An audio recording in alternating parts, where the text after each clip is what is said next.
ಕಾರ್ಯಕ್ರಮವನ್ನು ಮುಂದುವರಿಸ್ತಾ ಇದ್ದೇವೆ. ಇದೀಗ ಕಾರ್ಯಕ್ರಮದ ಇನ್ನೋರ್ವ ಅತಿಥಿಗಳಾದ ಶ್ರೀ ವೆಂಕಟರಮಣ್ ಎಂ ಪಟಗಾರ್ ದೇವಗುಂಡಿ ಇವರು ಕಾರ್ಯಕ್ರಮ ಉದ್ದೇಶ ಒಂದೆರಡು ಮಾತಾಡಬೇಕಂತ ಕೇಳ್ಕೊತಾ ಇದ್ದೇವೆ. ಮಹಾಗಣಪತಿ ಮಾರುತಿ ಹಾಗೂ ದೇವಗುಂಡಿಯ ಬಬ್ರುಲಿಂಗೇಶ್ವರಿಗೆ ನಮಸ್ಕರಿಸುತ್ತಾ ಇಂದಿನ 25ನೇ ವರ್ಷದ ಕಾರ್ಯಕ್ರಮ ಬಬ್ರುಲಿಂಗೇಶ್ವರ ಗೆಳೆಯರ ಬಳಗ ಆಚರಣೆ ಮಾಡ್ತಾ ಇದೆ. ಹಿಂದೆ 1986ರಲ್ಲಿ ನಾವು ದೇವಗುಂಡಿ ಶಾಲೆಯಲ್ಲಿ ಒಂದು ಚಿಕ್ಕ ರಂಗಮಂದಿರ ರಚಿಸಿ ಅಲ್ಲಿ ನಾಟಕ ಮಾಡ್ತಾಯಿದ್ರು. ನಾನು ಇದ್ದೆ ಅದರೊಳಗೆ. ನಮ್ಮ ಭಾಸ್ಕರ್ ಪಟಗಾರರು ಈಗ ಮಾತ್ರ ಹೇಳಿದರು, ಅವರು ಅಲ್ಲೇ ದೇವಗುಂಡಿಲೇ ನಾಟಕ ಮಾಡಿದ್ದು. ಈಗ ಬಬ್ರುಲಿಂಗೇಶ್ವರ ಗೆಳೆಯದವರು ದೇವಗುಂಡಿಲೇ ಮಾಡಿದ್ದು. ಈ ಕರೋನಾ ಟೈಮ್ದಲ್ಲಿ ಮಹಾರೋಗ ಬಂದಿತ್ತಲ್ಲ, ಆವಾಗ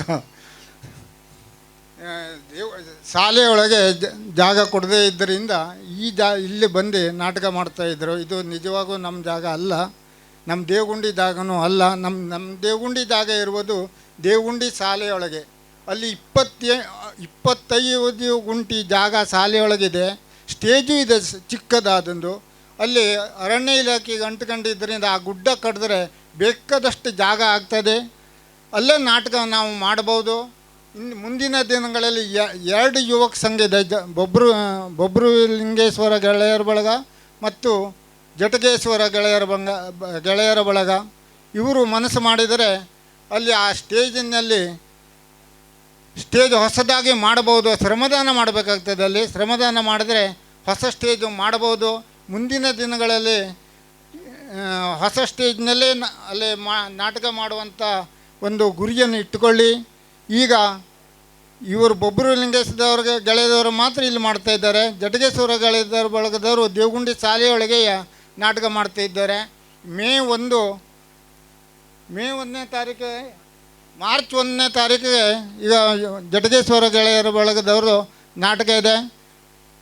ಈಗ ನಮ್ಮ ಕಿರಣ ಪಟಗಾರದವ್ರದ್ದು ನಾಟಕದ ಪಾರ್ಟಿ ಇದೆ. ಪ್ರತಿ ವರ್ಷವೂ ಮಾಡ್ತಾರೆ. ಈ ವರ್ಷವೂ ಇದೆ ಅವ್ರದ್ದು.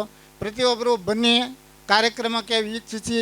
ಮತ್ತು ನಮ್ಮ ಬಬ್ರುಲಿಂಗೇಶ್ವರ ಗೆಳೆಯರ ಬಳಗವು ಭಾಳ ಬಡತನದಲ್ಲಿ ಹುಟ್ಟಿ ಬೆಳೆದು ಇವತ್ತಿನ 25ನೇ ವರ್ಷದ ಆಚರಣೆ ಮಾಡ್ತಾಯಿದೆ.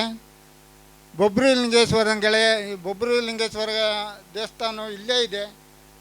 ನಮಗೆ ಈಗ ಕಾಣೋದಿಲ್ಲ, ದೇವರಿಗೆ ನಮಗೆ ಸ್ಟೇಜ್ ಕಾಣ್ತಾ ಇದೆ.